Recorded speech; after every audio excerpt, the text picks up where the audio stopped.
SH102 class. So this class is for both Monday as well as Wednesday groups. It's a combined class. From now on, we'll have, please mute, don't unmute. Okay.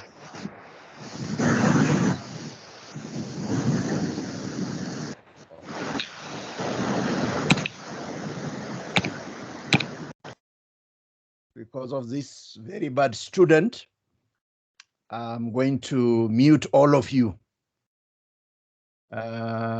We'll have classes on Monday as well as Wednesday.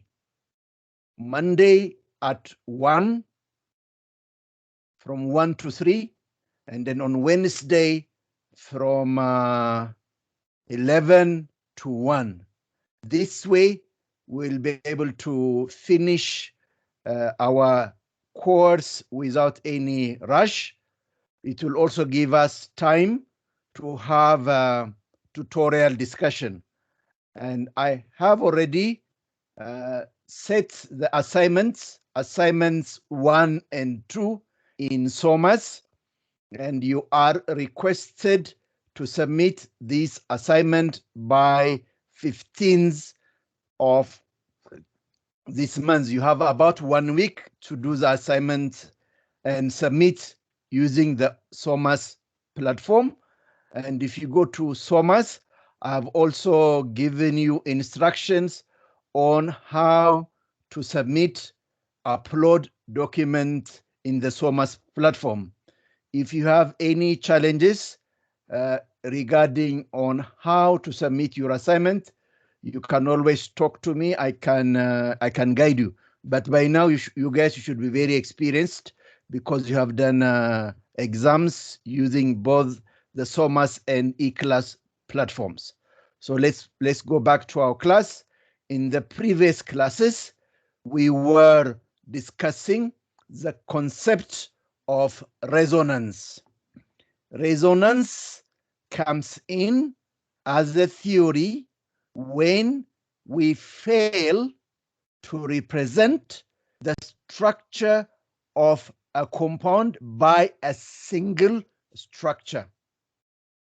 So when you are unable to adequately represent the structure of a molecule by a single structure, but a composite of 2 or more structure, the concept of resonance will apply. Resonance theory will come in to reconcile what is experimentally observed and what the Lewis structure is telling us. So resonance is the property of having a molecular structure which cannot adequately be represented by a single structure, but a composite of 2 or more structures. And then these 2 or more structures that represent the structure of the molecule have higher energy than the molecule itself. So this is what resonance is. And then we've looked at several examples, but as a revision, I'll just rush through them. The first one, we looked at the structure of the acetate anion CH3CO2-. What we've learned is that when you just follow the steps in drawing the Lewis structure of a molecule. Just follow the steps. And then if you fail to represent adequately the structure of the molecule by a single structure, now resonance will come in. So when you draw the Lewis structure for the acetate anion, as we have seen, it is possible the carbon-oxygen double bond could be between this carbon and this, or between this other carbon and this one, between this carbon and this other oxygen. As you also draw, you will see that the negative charge could be on this oxygen or in this other oxygen. We have two different representation for the structure of the acetate anion. We cannot adequately represent the structure of the acetate anion with either the one on the left or the right. The structure of the acetate anion is the weighted average of these two resonance structure. And then as you can see, these two are related as contributors to the structure of the molecule, and compounds that are related, structures that are related as contributors to a structure are shown using a double-headed arrow like this.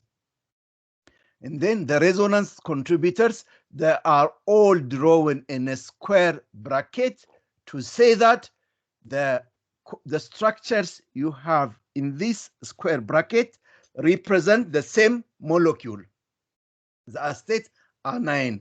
They are not different molecules. They are resonance contributors to the structure of the molecule they represent. That's one. And then the true structure of the acetate anion, the one that is consistent with experimental data, is the resonance hybrid or the resonance average of these two resonance contributors. It is a weighted average of this, which is the structure of the acetate anion. As you can see in this molecule, in both cases, we have a CH3 group, a CH3 group. We do not have a problem with that. We have a carbon that is bonded to two oxygen, carbon that is bonded to two oxygen in both cases. The only problem we have is the fact that the double bond in this resonant form is between the carbon and this oxygen. In these other cases, between this carbon and this oxygen. So what this is telling us, that both carbon-oxygen bonds can be double bonds, can have double bond characteristics. Each of the carbon-oxygen bonds in the acetate anion are intermediate between a double bond and a single bond. That is one. The other thing, that in the first, in this one, in the resonance contributor, we have in the left, the negative charge is on this oxygen, but in the other resonance contributor, the one shown on the right, the negative charge is on the other oxygen. What this is telling us, both oxygens can be negatively charged.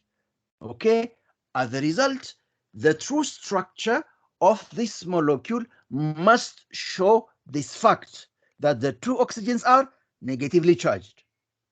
And then the two carbon-oxygen bonds in the acetate anion are intermediate between a double bond and single bond. As a result, this is the structure of the acetate anion. Now, as you can see, both oxygens are negatively charged.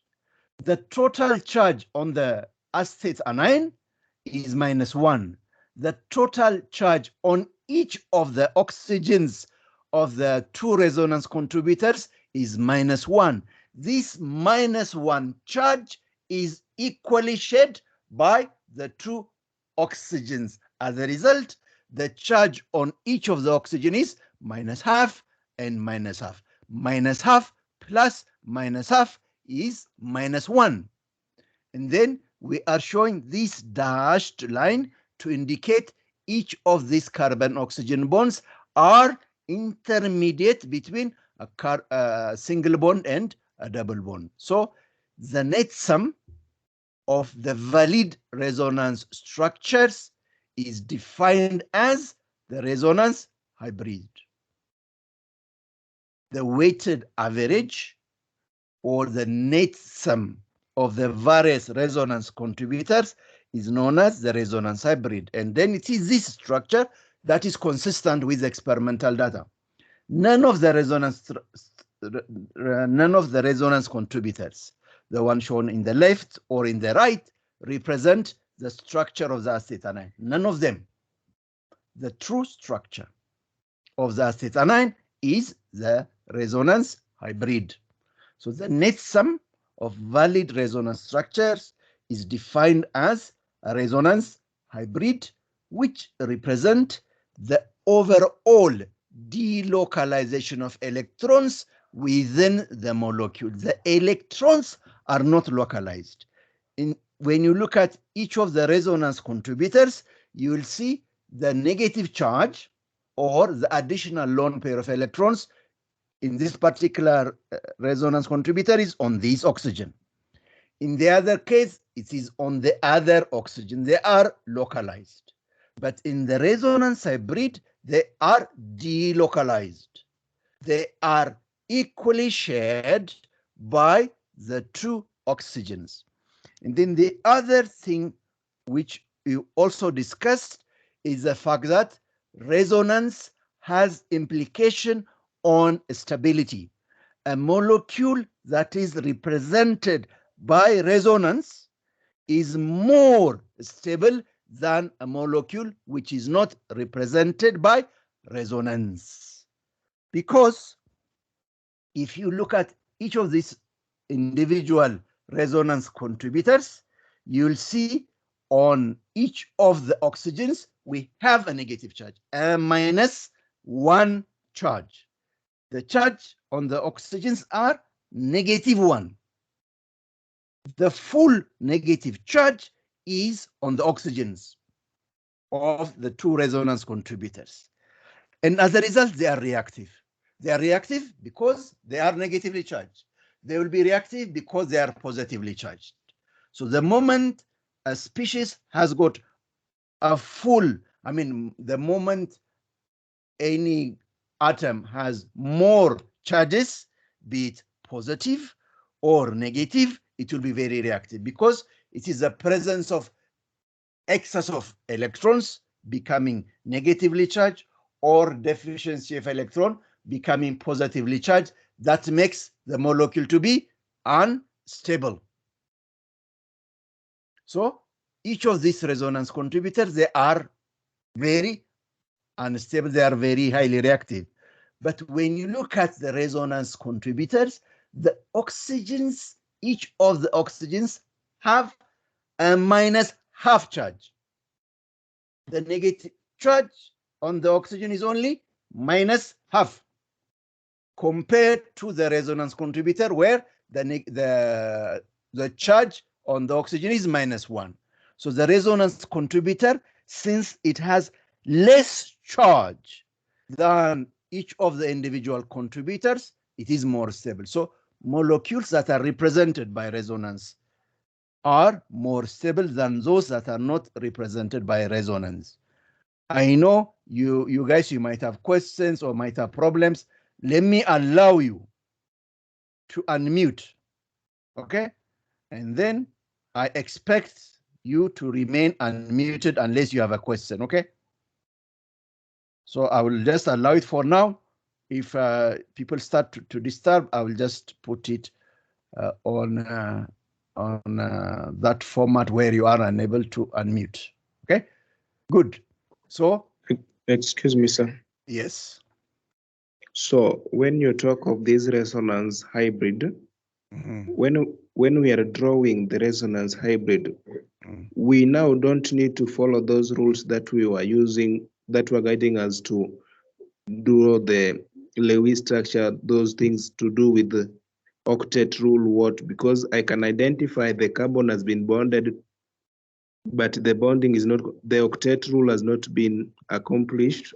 Likewise to the oxygens. No. You see, it is because yes, what this is telling us, okay, you remember, if you look at the resonance, each of the resonance contributors, they have 8 electrons, okay?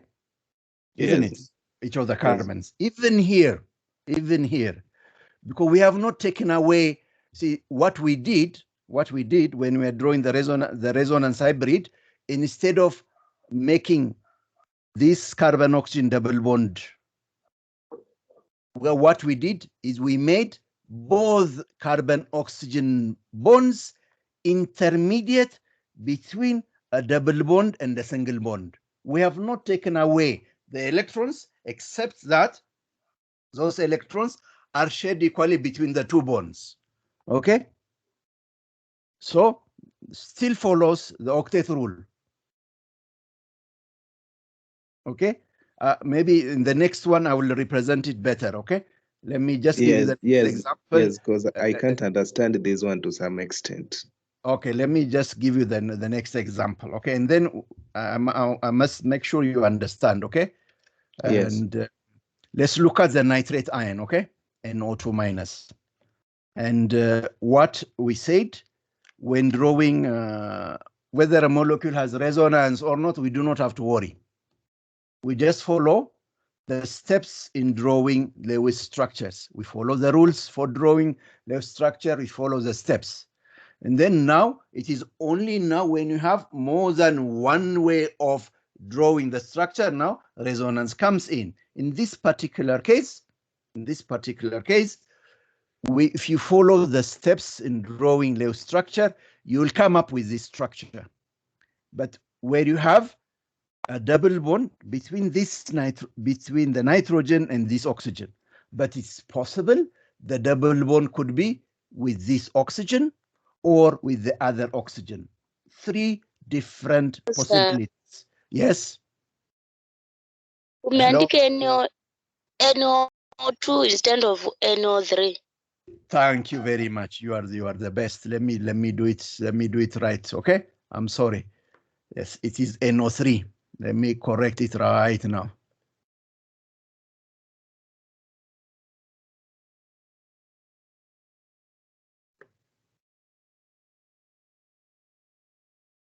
Asante sana. Okay, NO3 minus. Okay. So you just follow the steps in drawing Lewis structure, and this is what we come with. And then when you look at this, each of the three oxygens, they have octet of electrons. If you look at this oxygen that has got a double bond, because of the double bond, there are 4 electrons, then 5, 6, 7, 8. Because of the 2 lone pair of electrons, this oxygen has 8 electrons. If you look at this oxygen as well as the other oxygen, those oxygens that have the negative charge, each of them have 3 lone pair of electrons and a single bond. As a result, they have octet of electron. If you look at the nitrogen, around the nitrogen, you see 4 bonds. So each of the atoms have octet of electrons. So now this is just one of the resonance contributor, because it is possible that instead of having the double bond between the nitrogen and this oxygen, we can have it between the nitrogen and this oxygen, between the nitrogen and that oxygen. So we should expect 3 different resonant form for this one. This one plus the one that has got a double bond here, the other one that has got a double bond in here. Then what I told you, that all you need to draw is draw the resonance, one of the structures, and then you can generate the other resonance structures starting from here using curved or curly arrows. So the curved arrow we can use is, suppose we want to form a double bond between this oxygen and the nitrogen. So we'll use this lone pair of electrons. Rather than these electrons being a shared electron, we convert them into a shared electron. Rather than being non-bonded electrons, we convert them into bonding electrons. So you use this lone pair of electrons and form a double bond here. When you form a double bond in here, this nitrogen-oxygen double bond has to break. Otherwise, on the nitrogen, we'll have 10 electrons, which is not allowed. So when you form this double bond between the nitrogen and oxygen has to break. And then the electrons of the double bond, the two electrons of the double bond, rather than being a shared electron, they become now unshared electron. Rather than being bonding electrons, they become non-bonding electrons. So you use a curly arrow that starts from the lone pair of electrons. You bring it here to form a double bond, like this. Okay, form a double bond. When you form a double bond, this double bond between the oxygen and the nitrogen has to break. And then the electrons of the double bond, these shared electrons, will now become lone pair of electrons on the oxygen. So you show that direction of the movement of electron from the bond towards the oxygen on which these two electrons are going to be on. So you do that. And then when you do that, you generate these other resonance contributor. Okay. Now it's also possible that we can have a double bond in here. Similarly, use this lone pair of electron, form a double bond in here. This double bond breaks like that. Generate the third resonance contributor. So for the nitrate ion, we have 3 resonance contributors. Since these are related to one another as resonance contributor, we put a double-headed arrow like this. And since none of this, since all this together represent the structure of a single molecule, not 3 different molecules, we put them in a square bracket. That's what we do. Now, when you look at this, the double bond can be in between this oxygen and the nitrogen, or this oxygen or this nitrogen and the nitrogen, or this oxygen and the nitrogen. It is possible each of the nitrogen oxygen bond, they have a probability, they can become double bonds. So what this is telling us, each of the nitrogen oxygen bonds in this molecule are intermediate somewhere between a double bond and a triple, between a double bond and a single bond. That's one. The other thing you see that if you look at this first resonance form, 2 of its oxygens are negatively charged, the other one is neutral. But if you look at this neutral oxygen, in the other 2 resonance forms is negatively charged. If you look at this oxygen that's negatively charged, in one of its resonance form, it is neutral. If you look at this oxygen which is negatively charged, in the other resonance form, it is neutral. That means the negative charge is delocalized or shared equally between the 3 oxygens. Each of these 3 oxygens can have a negative charge. The total negative charge on the oxygens is -2. This oxygen has got a -1. This oxygen has got a -1. The total charge on the oxygens is -2. That -2 charge is shared equally by the 3 oxygens. As a result, the charge on each of the oxygens is -2/3. -2/3 is less than 1. So what this is telling us, the resonance, each of the resonance contributors, the oxygens have a -1 charge. But in the resonance hybrid, in the true structure, the charge on the oxygen is -2/3, less than -1. As a result, the resonance hybrid is more stable than any of these resonance contributors. The other thing, when you draw the resonance hybrid, you see that in each of the 3 different resonance contributors, the nitrogen is positively charged. Excuse me, sir. Yes. Why are we saying that this is -2/3 instead of -1/3? The charge. Why? What? Now, do you understand mathematics? Yeah, -2/3. I don't get it. So I'm asking you first, do you understand mathematics? Yes. Okay, we can work together. So now I want you to look at each of the different resonance contributor. What is the charge, the net charge on this resonance contributor, on the oxygens, okay, on the oxygens? How many oxygens have negative charge? Oh, I understand. I get you. Good. 2 oxygens have -1 charge. So -1 plus -1 is -2. Okay? That -2 charge is shared equally by the 3 oxygen. That's why it is -2/3. So -2/3 plus -2/3 plus -2/3 is -2. We have not created any charge, except that -2 charge is shared equally by the 3 oxygens. The other thing, when you look at each of the 3 resonance contributor, there is a positive charge on the nitrogen. So when you draw the resonance hybrid, you have to put a positive charge on the nitrogen. Now, this is the resonance hybrid. So in this resonance hybrid, you see that on each of these oxygens, we have this -2/3 charge. -2/3 plus -2/3 plus -2/3 in total is -2. And then on the nitrogen, we have a +1 charge. -2 plus 1 is -1, which is the net charge on the nitrate ion. Okay? Now, each of these nitrogen oxygen bonds, of course, they have a single bond.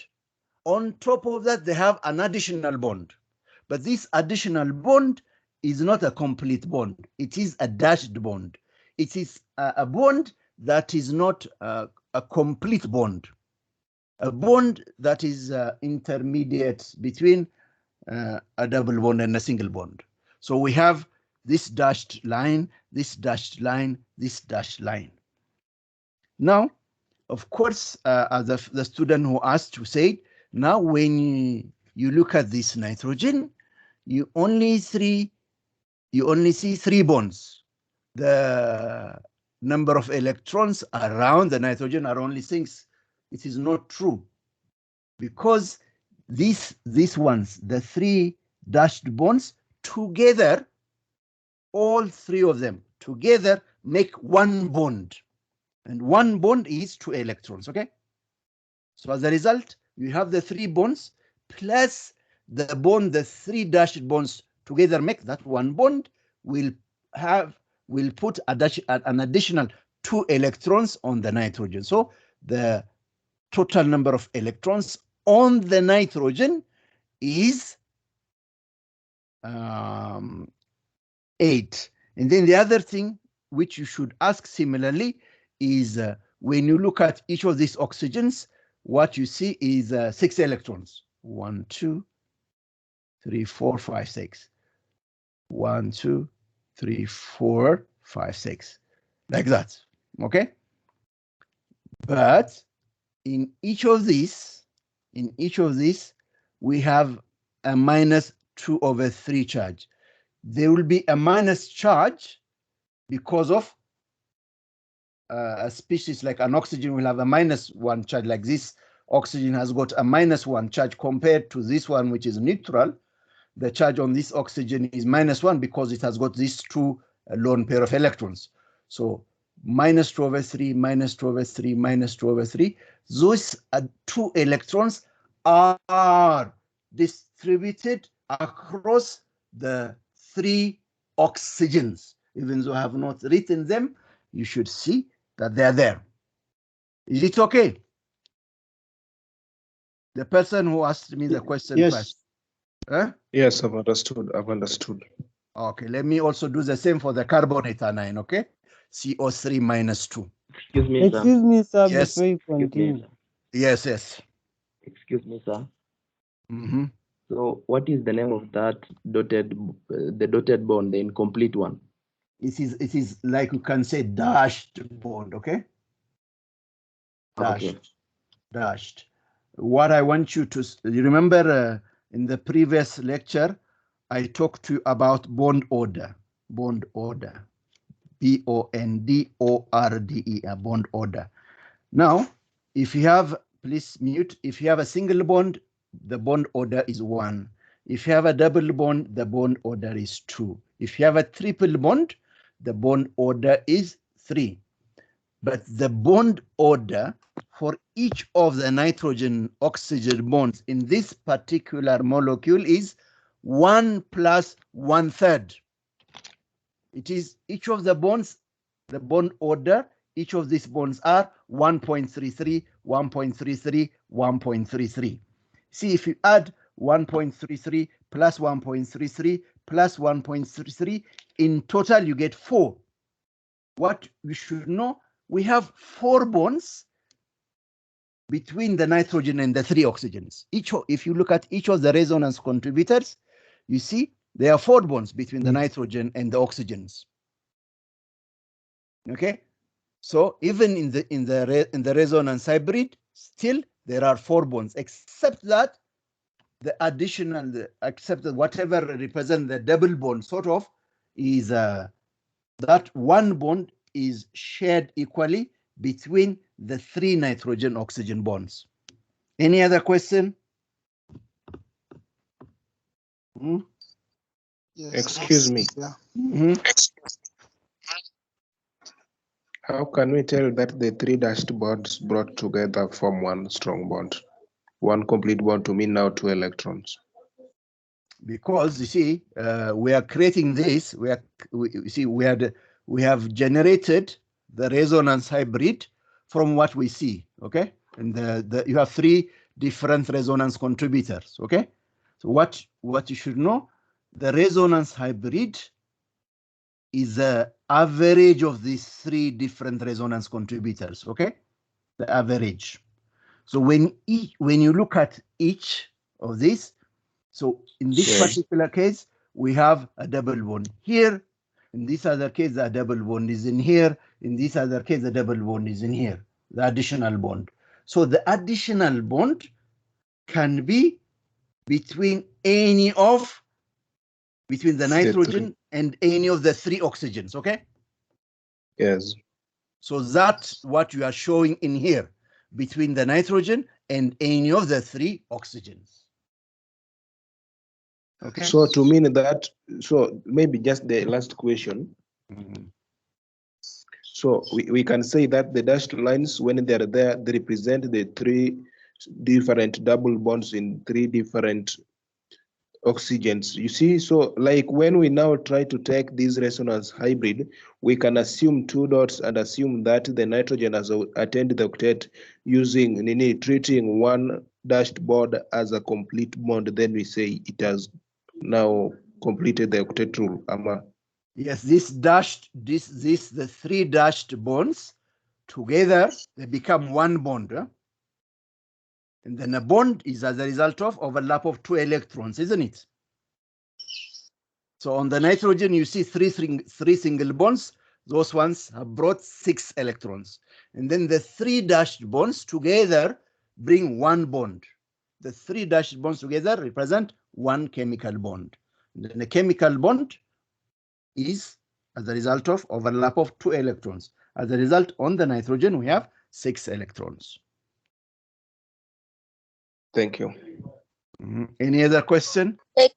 Excuse me, sir. Yes. So there is a lady, then a guy, okay? Okay, the lady. You have said that element with 3 bonds has a body order of 3. What Yes. about nitrogen and oxygen? What is the body order? 1.33. How have you calculated it? Now I know you have done division in primary school, isn't it? Yes. Yes. Now tell me. Now, what you are satisfied? You are satisfied there is a single bond between the nitrogens and the oxygens, isn't it? Yes. That is 1 bond. Okay. Now the other bond can be at this position, it can be here, it can be here. The other bond is, that other 1 bond is shared by the 3 nitrogen-oxygen bonds. That one is shared by 3. So it's in addition to the single bond, which has got a bond order of 1, then we have this additional 1 bond that is shared equally by 3 bonds. So the bond order for this nitrogen-oxygen bond in the resonance hybrid is 1 plus 1/3, 1.33. Okay? Yes. Okay. Now the gentleman, you can ask. So I have a question in the first example. First one. Yes. This one. Yes, that with that resonance hybrid, you realize that I think the formal charge in this one should be -2.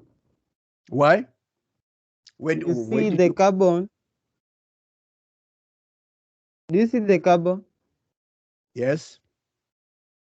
Carbon, I think here in the structure it has the charge there is negative plus the 2 halves of oxygen. On which carbon is the charge negative?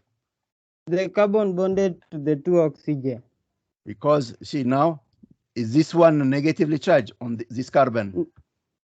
Not that one. I'm talking or about is the this one resonance negative? hybrid. Even here, you see, what we are doing, I want you to remember this. What we are doing when we are creating the resonance hybrid, okay? Yes. We are taking the average of the 2. So in this case, you see, this carbon, does it have, do any of these carbons of the resonance contributor, do they have any charge? No. They don't have, isn't it? Even in the resonance contributor, they should not have any charge. So this is what I've been explaining, that this double bond is between this carbon and this oxygen. On this other resonance contributor, the double bond is between the carbon and the oxygen. So that means each of the carbon-oxygen bonds, they have double bond character. So this dashed line is indicating that in addition to this single bond, there is another bond. Okay, there is another bond.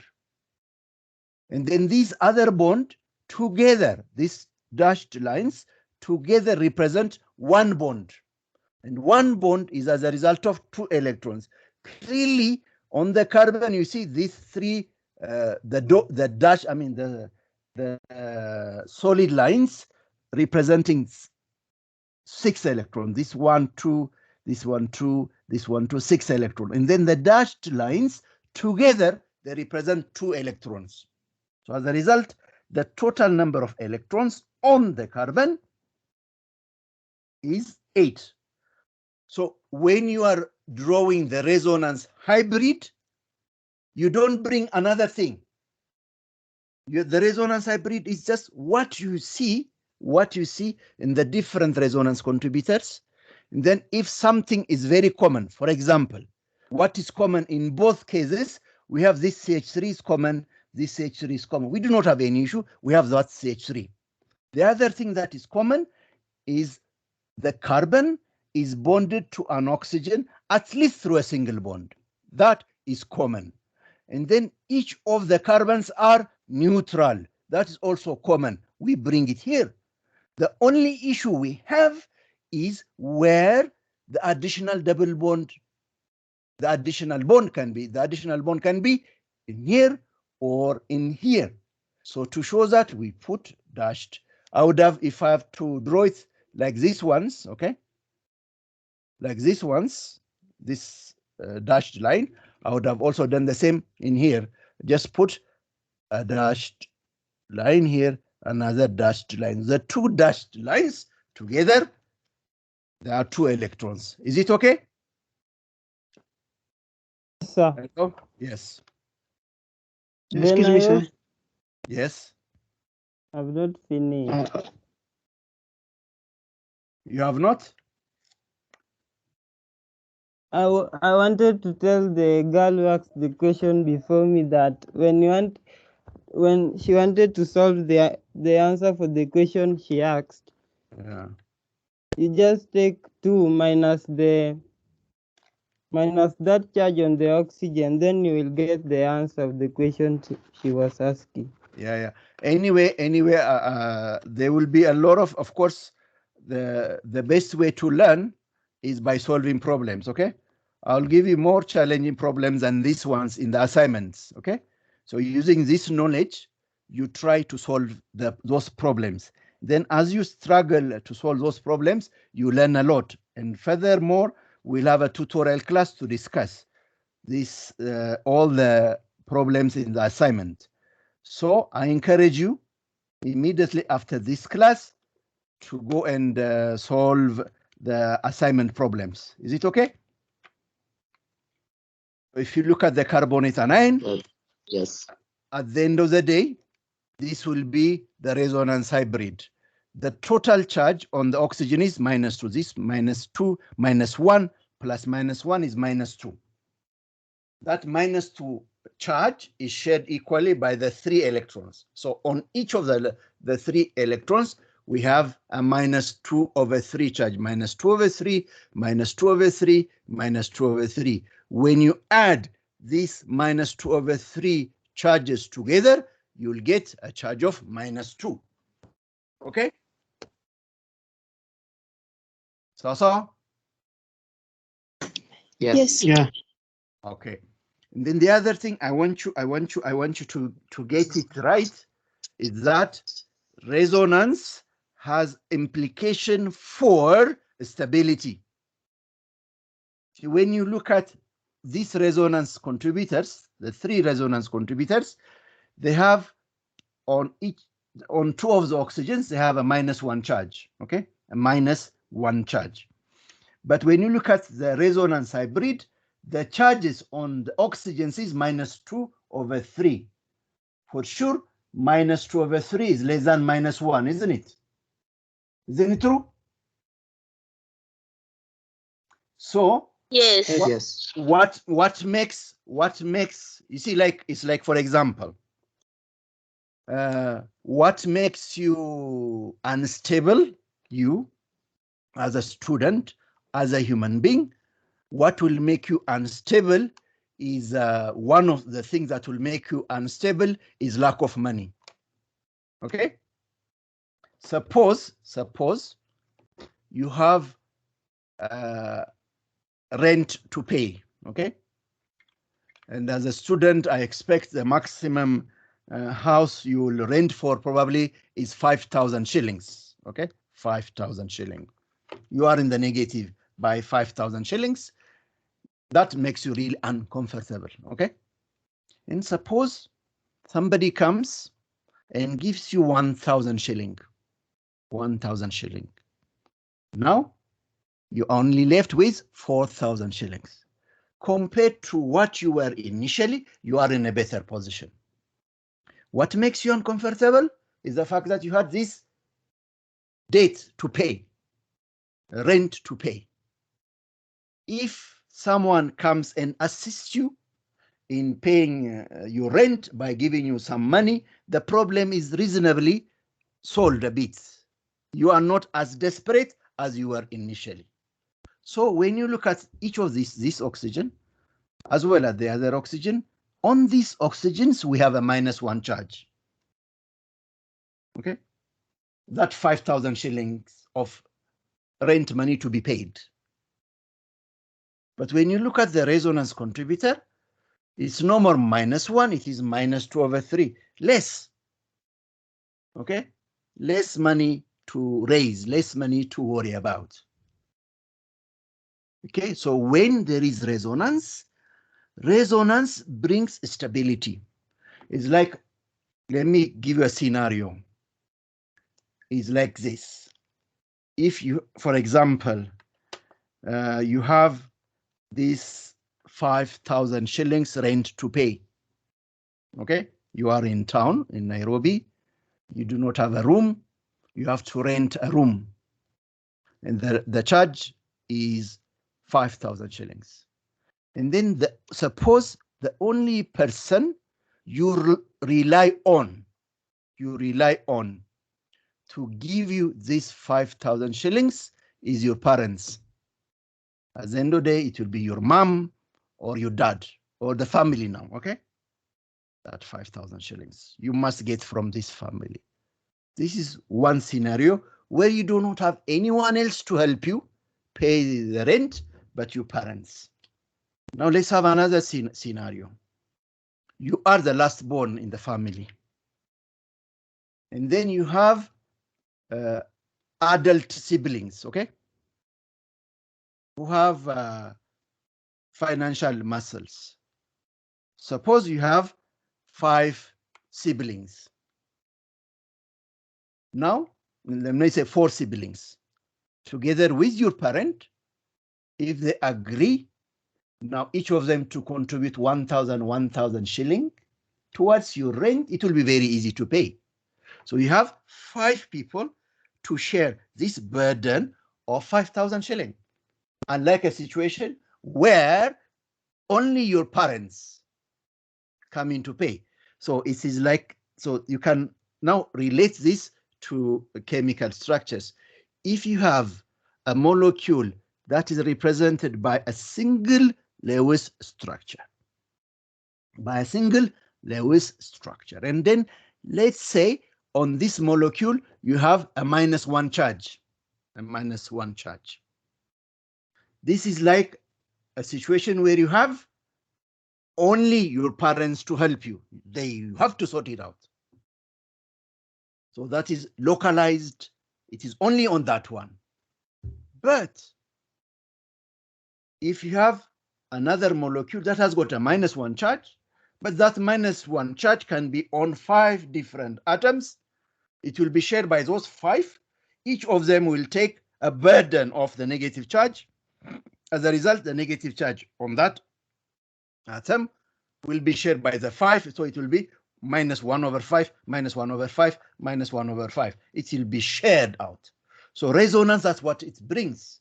It shares out the positive charge or the negative charge, which made that particular molecule to be unstable. So when there is resonance, there is stability. Okay? So. Okay? So Yes. So resonance Yes. have implication for stability. A very important aspect of resonance structure is that they have implications for the stability of the molecule they represent. The more resonant form they are, the more stable it is. And then the resonance hybrid is much more stable than any of the resonance contributors. Okay? The resonance hybrid is much more stable than any of the molecule. A molecule represented by resonance structure is more stable than the structure represented by any of the resonance contributors. If you look at any of the resonance contributors, in the examples we saw, they have a -1 charge on the oxygen. But in any of the resonance contributor, they have less than 1. They have less problem. So a molecule represented by resonance structure is more stable than the structure represented by any of the resonance contributors. So now, what? Excuse me, sir. Yes. What will happen if the resonance structures above are bonded to other atoms? For example, can you take the carbonate ion, if it is bonded to hydrogen to form carbonic acid, what will happen? I mean, we'll discuss this in a short while, okay? Because let me say this. Suppose you have siblings who can help you, okay? Siblings who can help you. But these siblings, they do not have the same financial muscle, okay? One of them is, 1 or 2 of them, they are in a better position than the other. So at the end of the day, the people who will contribute more towards solving your problem are the ones that have better financial muscle. So not all of them will be in a position to contribute. So not all contributors are going to be the same. Even in Harambee, when you call for Harambee, and you want to raise 1 million, I don't think you expect all the people who come for your Harambee to contribute the same amount of money. It's not going to happen. People will contribute based on what they can afford. So they will have different contributors, and the contributors are not going to be the same. So you can have a scenario where contributors could be the same, another scenario where you have different contributors, but we'll discuss all these things in a short while, okay? So we have minor contributor, major contributor, just like in life. You have people who contribute a lot, people who contribute less, minor and major contributors. Okay, so now in the molecules we have so far seen whose resonance structure we studied, they were all charged, they were all negatively charged. Resonance can also apply for molecules that are neutral. I started with negative because it's very easy to follow. But the same can also apply for molecules, for neutral molecules. It is possible also when you draw the resonance structure for a neutral molecule, and no, it is possible when you draw the Lewis structure for a neutral molecule, the structure of the neutral molecule can be represented by more than one structure. Let me give you an example. The resonance structure for benzene. Benzene is C6H6. We have 6 carbons and 6 hydrogens. On each of the carbons, benzene is cyclic, is a 6-membered ring. And on each of the carbons, we have hydrogens. And then when you follow step by step the rules for drawing Lewis structure, one of the resonance structure you'll be drawing will be this one, where you have put a double bond between this carbon and this carbon. When you use the lone pair of electrons to form a double bond, you use those lone pair of electrons to form a double bond between this carbon and this carbon. And then use between this carbon and this carbon, between this carbon and this carbon, to satisfy the octet of all the carbons, okay? If you look at this, each of the carbons have octet of electrons. If you look at each of the carbons, have 4 bonds, 1, 2, 3, 4. Each of them have octet. Instead of, see, when you try, suppose you have the lone pair of electrons on this carbon, you can use that lone pair of electrons to form a double bond here or a double bond on that side. You have 2 possibilities. So instead of putting the double bond here, you can put the double bond in there. And then the double bond here, the double bond. As you can see, in this benzene, we have double bond, single bond, double bond, single bond, double bond, single bond. In this arrangement, but in this other arrangement, of course, we still have double bond, single bond, double bond, single bond, but the carbon-carbon single bond here is now a carbon-carbon double bond in here. The carbon-carbon double bond in here is now a carbon-carbon single bond. The carbon-carbon double bond here is a carbon-carbon single bond. The carbon-carbon double bond here is a carbon-carbon single bond. This carbon-carbon double bond in here is a carbon-carbon single bond. This carbon-carbon double bond is a carbon-carbon single bond. Okay, so the structure of the benzene C6H6 is represented as the resonance hybrid of these 2 structures.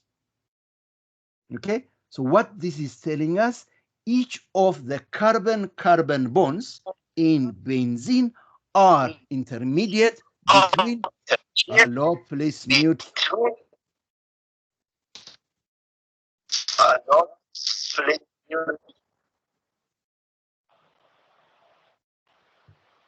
Hello?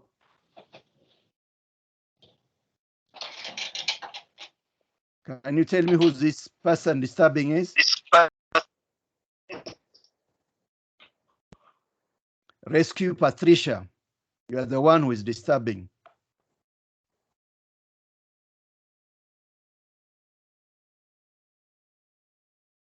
So each of the carbon-carbon bonds in benzene are between a double bond and a single bond. So you can, as a result, represent the structure of benzene as this. If you Google the structure of benzene, you will see a 6-member ring and a ring inside it to represent each of the bonds are intermediate between a double bond and a single bond. I don't want to call this student a moron, but is behaving like one. Rescue Patricia, why are you disturbing the class? Patricia.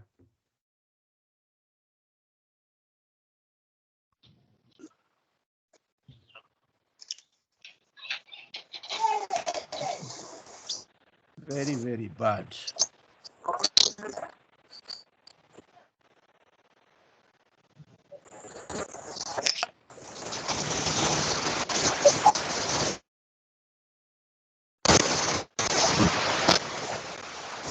Can you guys please, when you meet her, tell her. I'm trying to find. Okay, so you. Excuse me, sir. Yes. Everyone.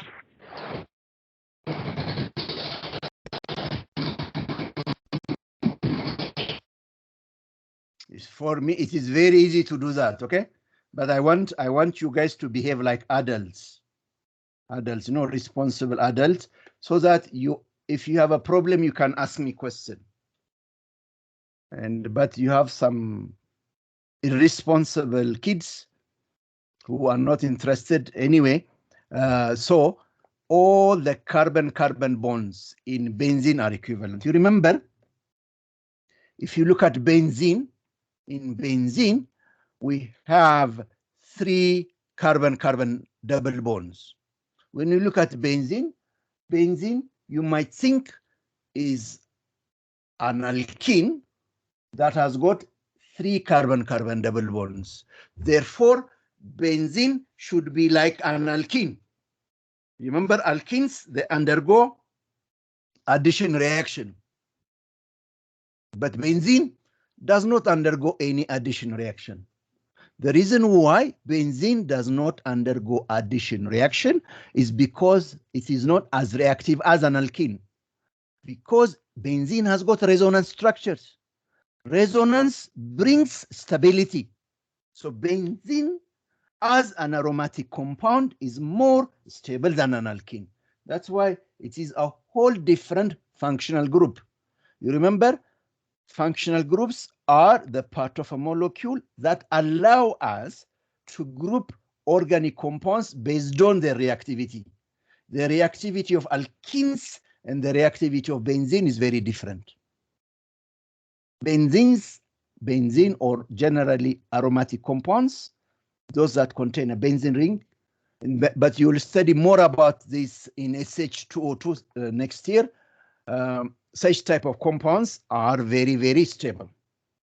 Okay, now there are what I want us to discuss is the rules for writing resonance contributors and how we interpret the same.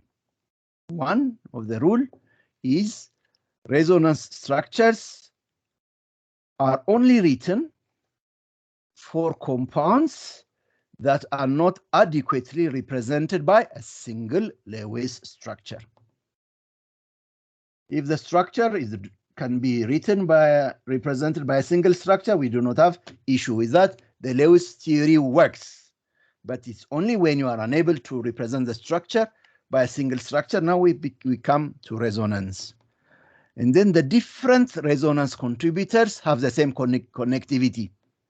You remember, when drawing resonance structure, we are following the rules and steps of drawing Lewis structure.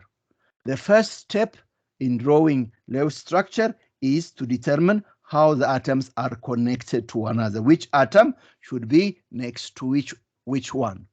So as a result, the different resonance contributors, since they are generated following step 1 of drawing the Lewis structure, the way the atoms are connected to each other is the same.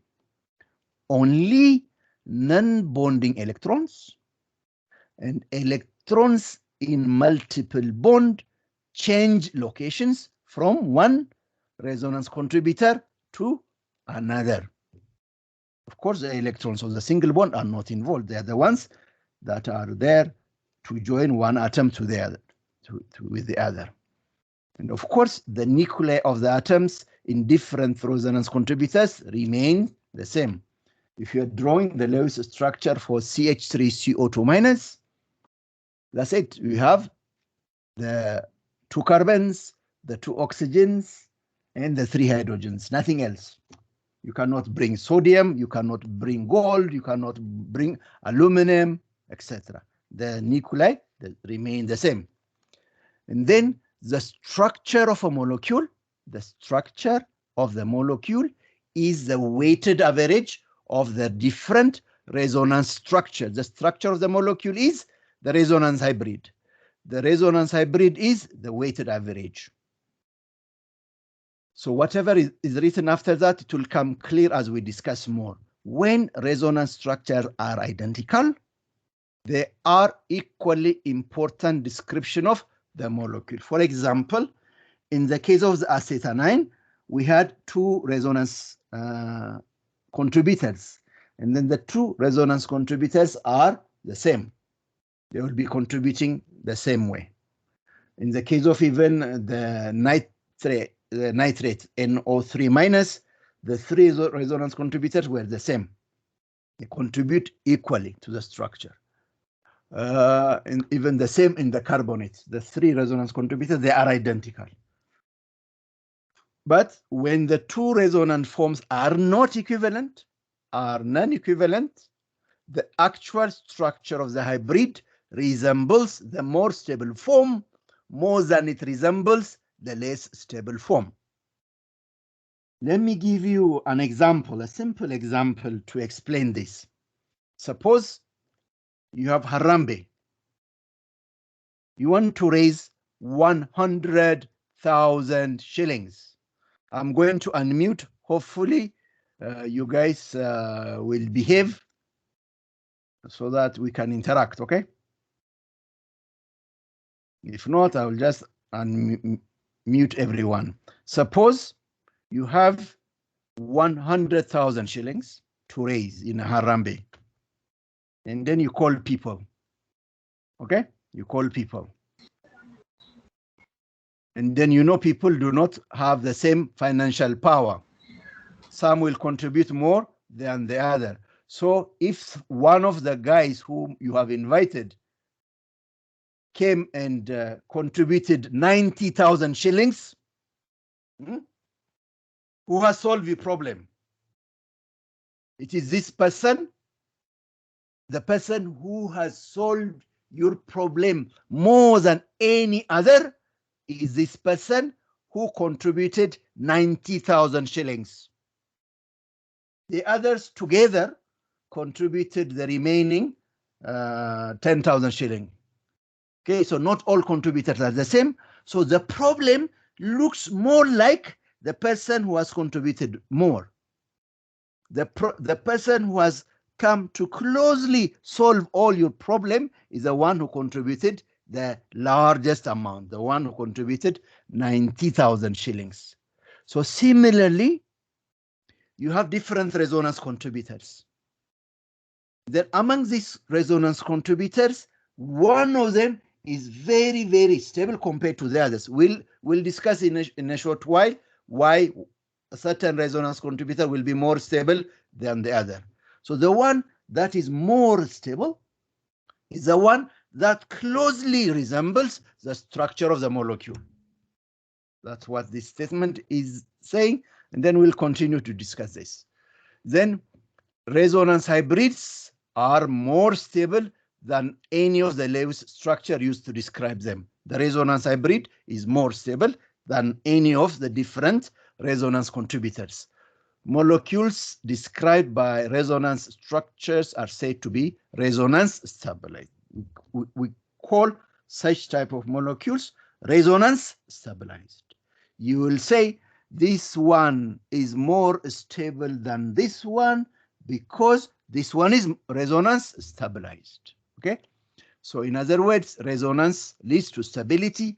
Generally speaking, the larger the number of resonant forms, the more stable a substance is, because its electrons are spread out over a larger part of the molecule and are closer to more nuclei. A molecule that has several resonance structures is more stable than one with fewer. A molecule that has got several resonance structure is more stable than the one that has got fewer resonance structure. It's just common sense. You call for Harambee, you have two different families who need to raise 1 million shilling. They call for Harambee. One family does not have a lot of network. The other family has got a lot of network, a lot of friends, a lot of family members. The one that has got a lot of family members can easily raise this 1 million shilling, because this 1 million shillings will be spread out to a large number of people. But this other family that has got very few people, the problem will still be there. It will be solved, but not as much. So a molecule that has got several resonance structure is like a family that has got several relatives, friends, and like that, network that can easily raise money, compared to another one that has got fewer people. So a molecule that has got several resonance structure is more stable than one with fewer. And then resonant forms obey the normal rule of valency. We have to follow the octet rule applies. Okay, so for example, we have these two resonance forms. Obviously, when you look at this other resonant form, the one on the right, it does not obey the normal rules of valency. So this carbon will have 1, 2, 3, 4, 5, 6, 7, 8, 9, 10, 11, even 12. I think I should not have written. Yeah, anyway, like this. Let me correct it a bit. Okay, sorry.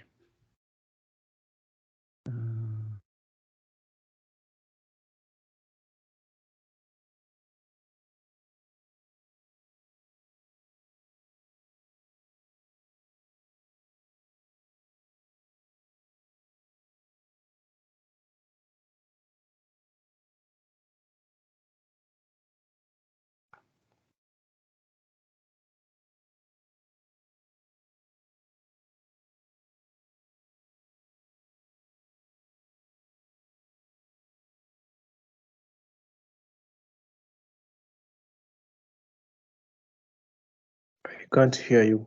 Yes, because you are not following.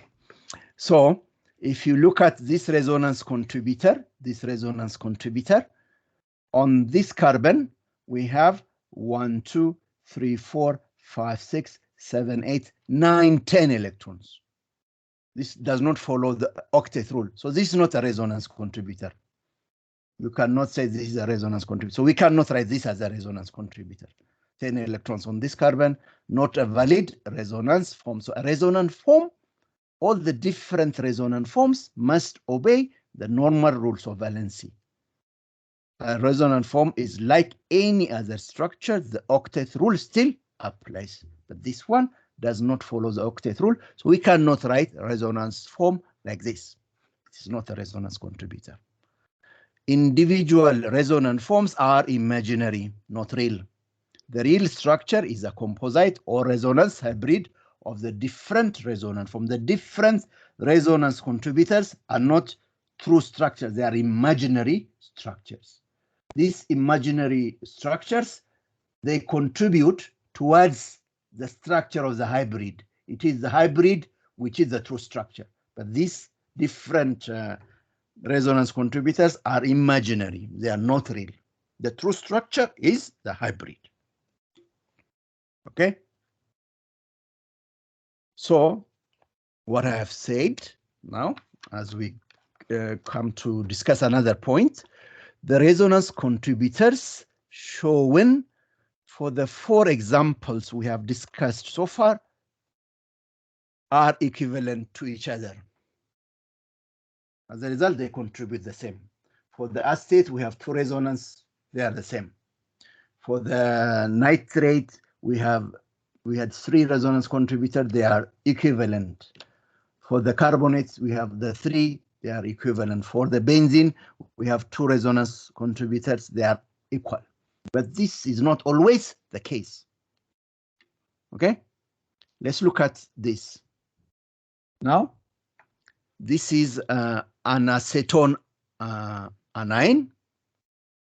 You have a negative charge on this carbon, a negative charge on this carbon.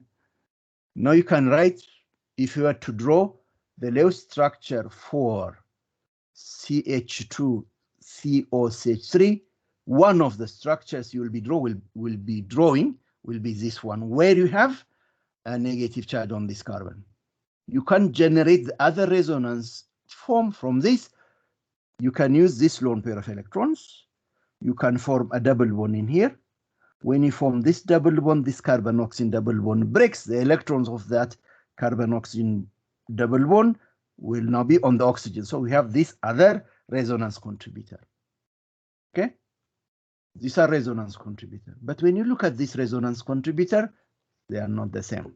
Because in this particular resonance contributor, the negative charge is on a carbon. On this other resonance contributor, the negative charge is on oxygen, on 2 different atoms. Okay?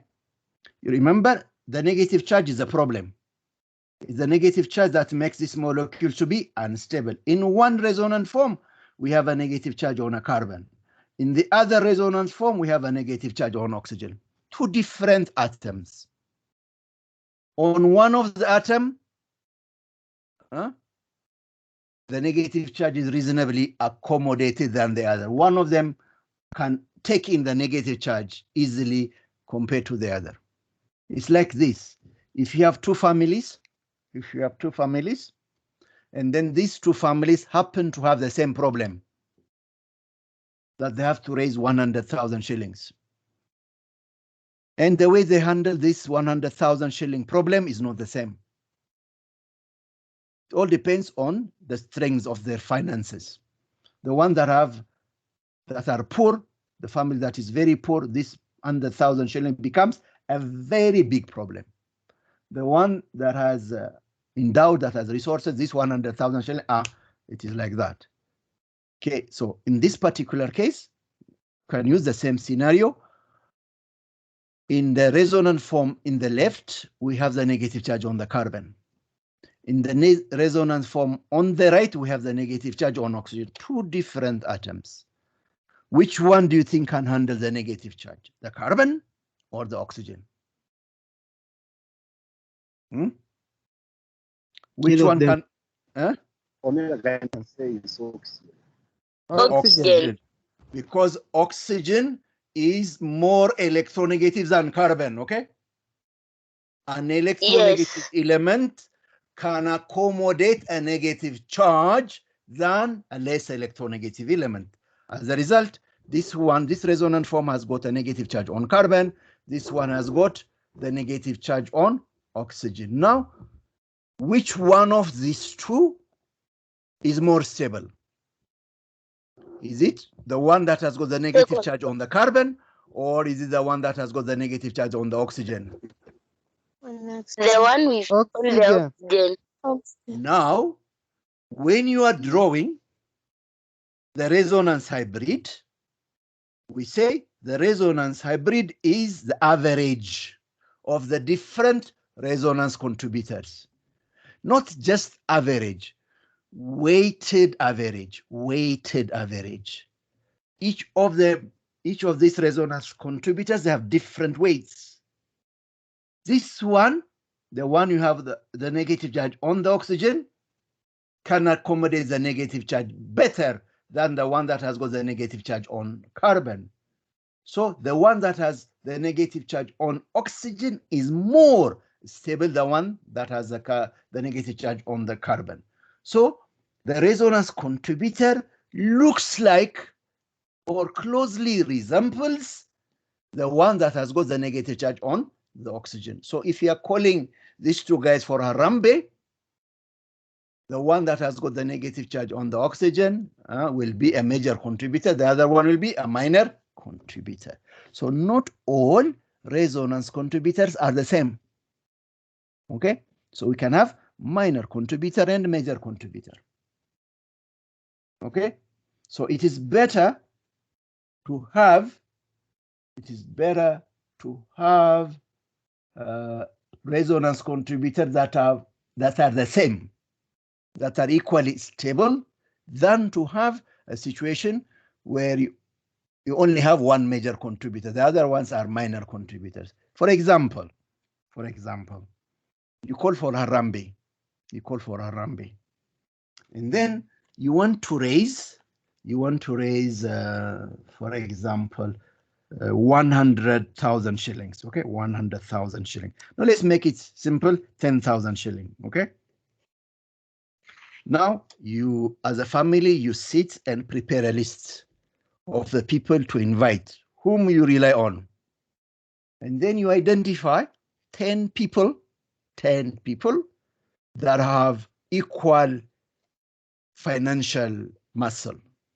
Okay. Then you call these people. Then these people, since they look at, this is what, how much do you want to raise? 10,000. And then they look at each other. All of them, they can afford 1,000 shillings. Pop, 1,000, solved. Okay. Now let's have another scenario. You want to raise 10,000 shillings. Okay. And then you call people. But most of the people you called are very poor. They can only contribute 50 shillings. Maybe there's one guy who can contribute better.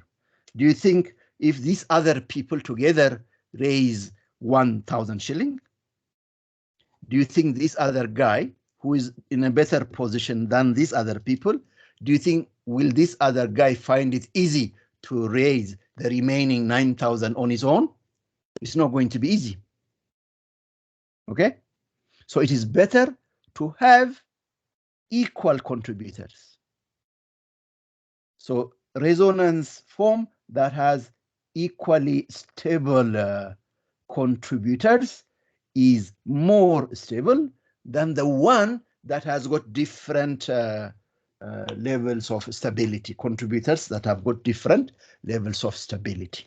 We'll discuss more, and then you will see, you'll also learn as you saw the assignment. Okay, so the true structure of the acetanion is more like that of the form that places the negative charge on the electronegative atom oxygen rather than on the carbon. That's why the one that has got the negative charge on the oxygen is a major contributor to than the one that has got the negative charge on the carbon. So the true structure of the acetanion, the acetone anion, looks like closely the resonance contributor that has got the negative charge on the oxygen. Okay, so resonance contributor with not blah blah. I will discuss this in a short while. Okay, on the most important thing I want you to know from here is that we have major contributor and minor contributors. Okay, now, so not all resonance contributor contribute equally to resonance hybrid. So we describe 4 ways to predict which structure contributes more than the other. Okay, so we have preferences. We just follow some rules or common sense to determine which resonance contributor is more stable than the other. The first one is those that have filled valence shells are more contributors than those that do not have filled valence shell structures. So the preferred one is filled valence shell.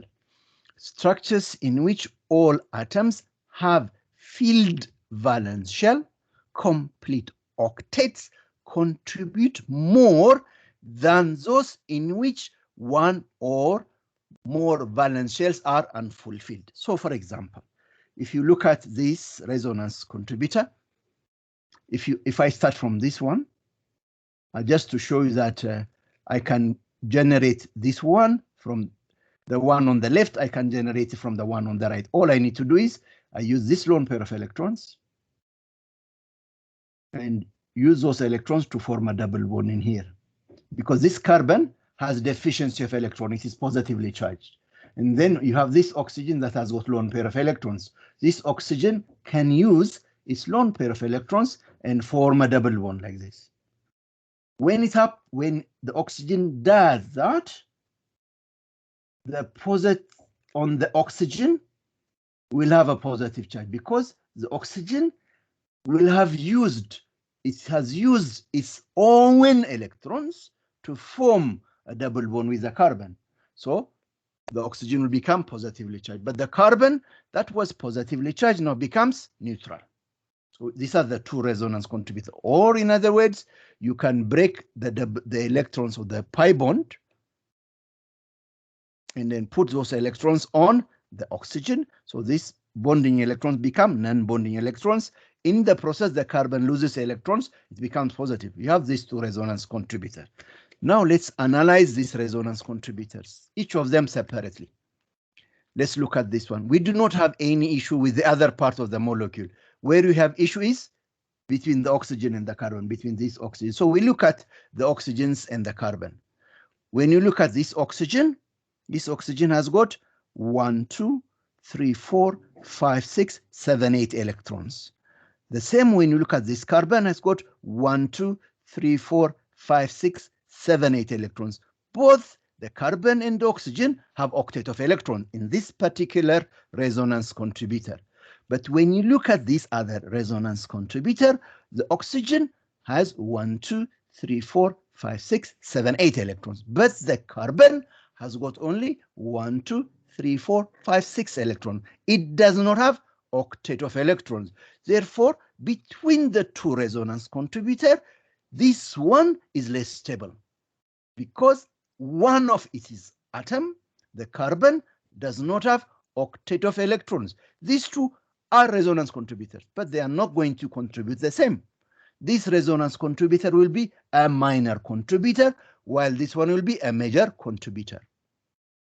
This one will have greater contribution because both the carbon and oxygen have complete octet of electron, complete valence shell.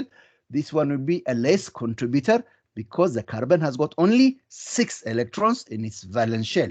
So one way to tell whether a particular contributor is major contributor or minor contributor is by checking if there are elements that have incomplete octet of electrons. Those that have less than 8 electrons. So those ones that have less than 8 electrons, they become minor contributor, while the other one becomes major contributor. That's one. The other one is maximum number of covalent bonds. You see, this is a formation of covalent bonds, formation of a chemical bond that brings stable. You know, molecules form a chemical bond because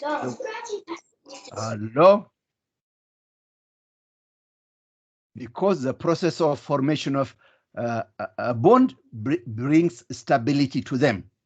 So a resonance contributor that has got more covalent bonds is more stable than a resonance contributor that has got less number of covalent bonds. You just count the covalent bonds that are there in the different resonance contributors. The one that has got more covalent bonds is more stable than the one that has less covalent bonds.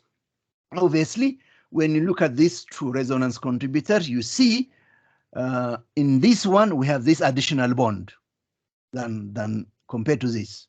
So this one has got more covalent bonds than this one. So the one that has got more covalent bonds is more stable than the one that has got less covalent bonds. This one has got 8 covalent bonds. You can count 1, 2, 3, 4, 5, 6, 7, 8, while this one has got 1, 2, 3, 4, 5, 6, 7. So as a result, this one will be a major contributor than the other. The other one is least separation of unlike charges. a resonance contributor that has got less separation of unlike charges is more stable. So let me just give you an example. You have these two resonance contributors for the acetone. Okay? It is possible after you have drawn the resonance structure, you'll find one of the resonance contributor will be like this, the other one will be like this. When you compare the two resonance contributors, in this particular resonance contributor where you have a positive and a negative charge, these are unlike charges. Then these unlike charges are on neighboring atoms. The presence of unlike charges on neighboring atoms will make this one to be very, very unstable, very, very highly reactive. So structures that involve separation of unlike charges contribute less than that do not involve charge separation, because charge separation costs energy.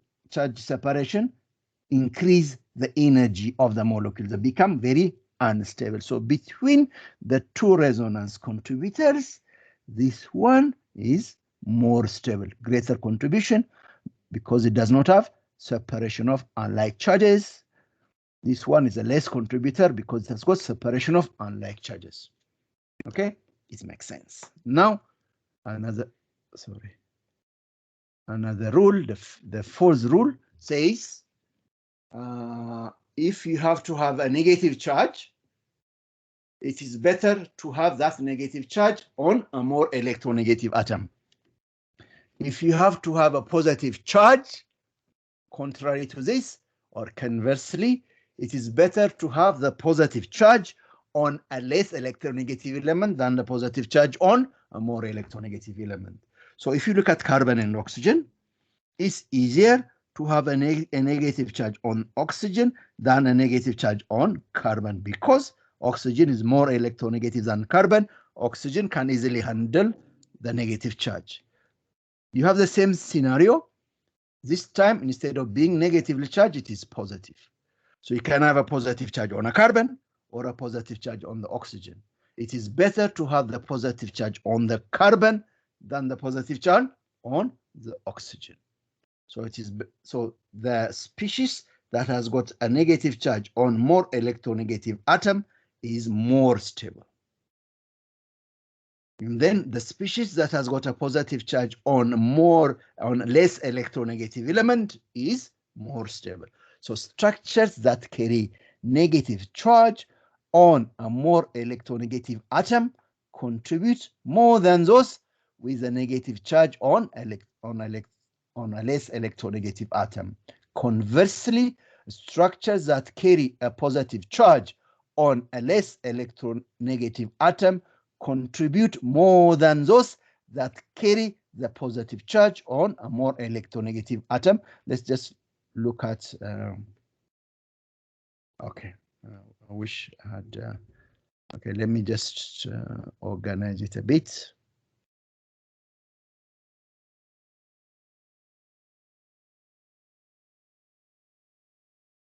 Okay.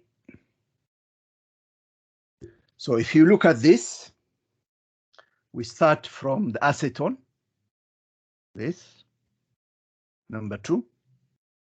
From number 2, we can generate resonance contributor 1 or resonance contributor number 3. We can generate resonance contributor 1 if we take the electrons that are involved in chemical bonding, the ones that are shared between the carbon and oxygen. We can take them to be lone pair of electrons on the oxygen. So from the carbon, we take them to from the bond, from the carbon-oxygen bond, we take them to the oxygen. So we get resonance contributor 1. The other way we can do is we can put this the electrons of the double bond, we can put them on the carbon. So when you do that, the oxygen becomes positively charged, the carbon becomes negatively charged. When you do it like 1, the carbon becomes positive, the oxygen becomes negative. Now we have these 3 resonance contributors. Number 1, number 2, and number 3. Now, let us compare this in terms of resonance contributors. Which of these 3 is the most stable? Now, remember, True. having The first one. yeah, Number The two. number 2, Number 2. because Second one. separation of charges bring instability. So if you look at Bose, yes, if you look at Bose 1 and 3, they have separation of charges. On neighboring atoms, they have oppositely charged atoms. So number 1 and number 3 are not stable compared to number 2. So the most stable one is number 2. Okay? Now between number 1 and number 3, which one is more stable? Number 1. Number one, because number 1 has the positive charge on carbon, the negative charge on the oxygen. Number 3 has the positive charge on oxygen, the negative charge on the carbon. I can assure you, you cannot write number 3 as a resonance contributor. This, okay, this is a less contributor. This one should not even be drawn. It does not make sense to draw a resonance structure like this. So for the acetone anion, you can only draw this number 1 and number 2. Do not draw number 3. It does not make sense at all. Okay? It will contribute 0. 0. Okay? So, I have a question. yes. Which criteria do you use to classify an element as more electronegative than the other?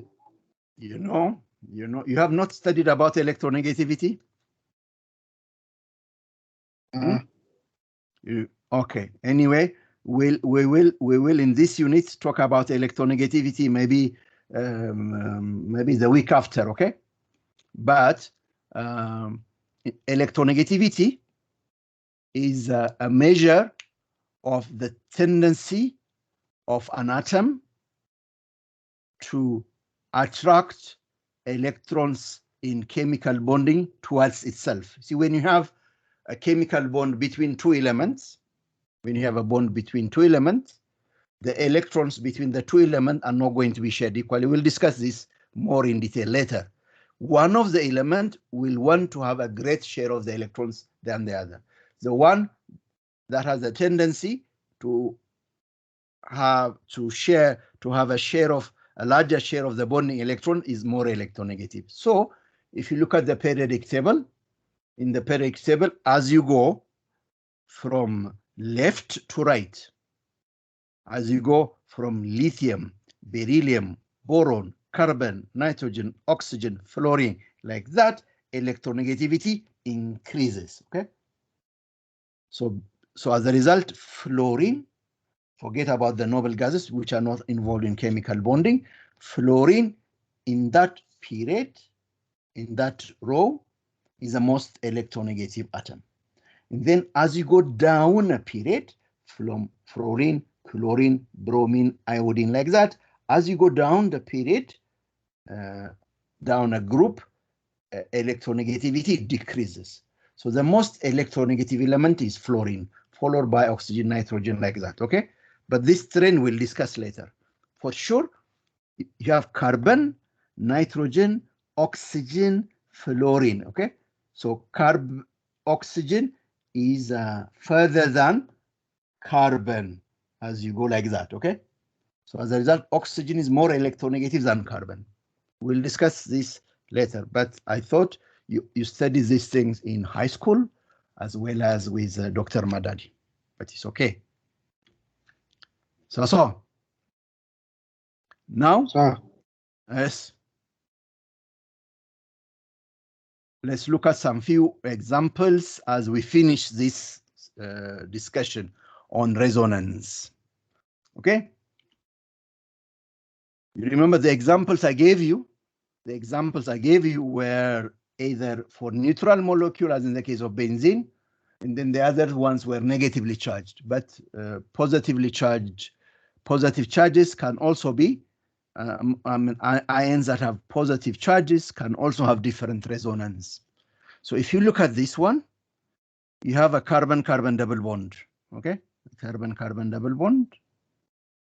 And the carbon that's attached to one of the double bonds is positively charged. So such kind of a system is called allylic, okay? It is allylic carbocation. Such carbocation are called allylic carbocation. If you draw the layout structure for this molecule, it is possible that the positive charge could be on this carbon or in this carbon. The double bond could be here, or the double bond could be where it is. Excuse me, sir. Yes. Are you presenting anything? Yep. Very much. No, my screen has gone blank. It is white. Your screen is bad. So let me share again, okay? Yes. Yeah, I can see it now. Okay. So this is called an allylic carbocation. An allylic carbocation is a carbocation, a system that has a positive charge on a carbon involved in single bond, and one of the carbon, and then this carbon is attached to a carbon that is involved in a double bond with another carbon. Such type of systems are called allylic carbocation. When you draw the resonance structure for such allylic carbocation, this double bond, rather than being where it is, it can also be here. The positive charge, rather than being there, it can be here. So we can draw an arrow from the double bond. You use those electrons to form, and instead of having the double bond in here, you form a double bond in here.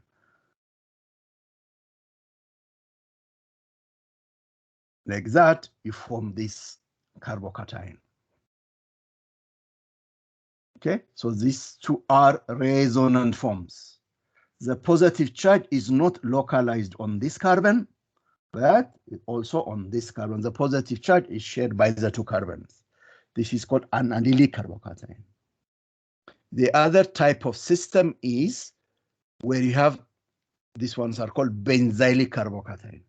Then I want you to see, that's why it's very important when you study, you do not cram. When you study, you try to understand. If you have understood how the resonance structure for the allylic carbocation is drawn, you should not have a problem drawing the resonance structure for the benzylic carbocation, because we have a positive charge, a positively charged carbon. Then this positively charged carbon is bonded to a carbon which is involved with a double bond with another carbon. That's what allylic system is. So when you have such a system, the double bond can be here, the positive charge can go on the other one. Then if you look at the benzylic, we have a positive charge, just like this one is. And then that positive charge has a single bond, It is bonded with a single bond with a carbon that is involved in a double bond with another carbon. This positive charge, you have that single bond, and then it is, here you have a carbon that is involved with in a double bond with another carbon. So this system and this system are basically the same. So as a result, you should be able to put the double bond here and the positive charge there. This one can come like this. And you generate this one. Then when you look at this one, you will see that this is positively charged carbon, is bonded to another carbon that is involved in a double bond. So if you isolate this one, you see it's an allylic system. So the double bond can come here, the positive charge can go there. Then when you look at this one again, this one, see you have a positive charge, a single bond, And then you have a carbon-carbon double bond. It's another allylic system. So we can bring this one down there. You see? This is the 4 different resonance form for the benzylic carbocation. This one, the allylic carbocation has got 2 resonance form. The benzylic carbocation has got 4 resonance forms. Now, I want to ask you, in the resonance hybrid of the allylic carbocation, we have 2 carbons that are positively charged. But what is the charge on the 2 carbons on the resonance hybrid? What is the charge on the 2 carbons? 1. Positive? 1. My dear, positive 1 is in the different resonance contributors. But in the resonance hybrid, what is the charge on the carbons? Neutral. Half. Hapana. What is- 0. Hello. Neutral. Well, don't follow anyone. 3, 4. It is 1/4. Plus 2. Talking of the allylic carbocation. Allylic positive 1. Positive 2. It's positive for half. Positive half. Can you tell them, these other people, how can you say it is neutral? How can you say it is 2? You see, what you should know, the charge on each of the allylic carbocations is +1. It is +1. That +1 can be on 2 carbons, equally shared by 2 carbons. Therefore, the charges on the 2 carbons in the resonance hybrid is +half, +half, +half, making +1. How about in the case of the benzylic carbocation? What is the charge? Quarter. A quarter. Plus 1/4. Now, let me give you an assignment. Hello, guys. Yes. Let me give you an assignment to be submitted by 1:20. Okay, letters by 1:20 in. Please mute. Oh.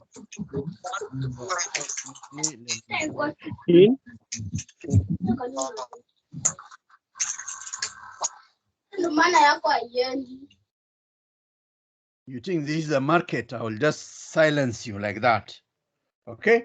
Now, the assignment I'm going to give you, which you are going to do and post on the WhatsApp group.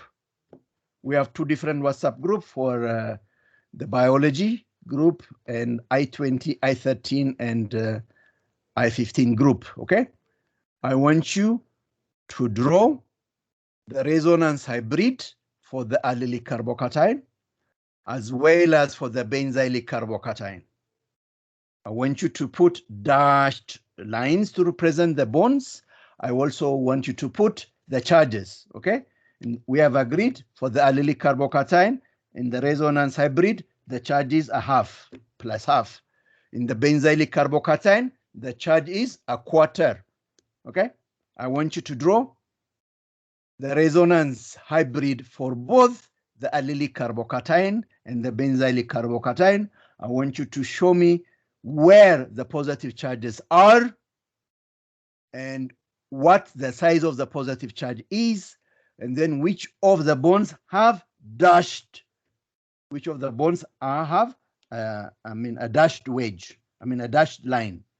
Okay, I want you to draw that one and submit in WhatsApp in the next 30 minutes. Okay.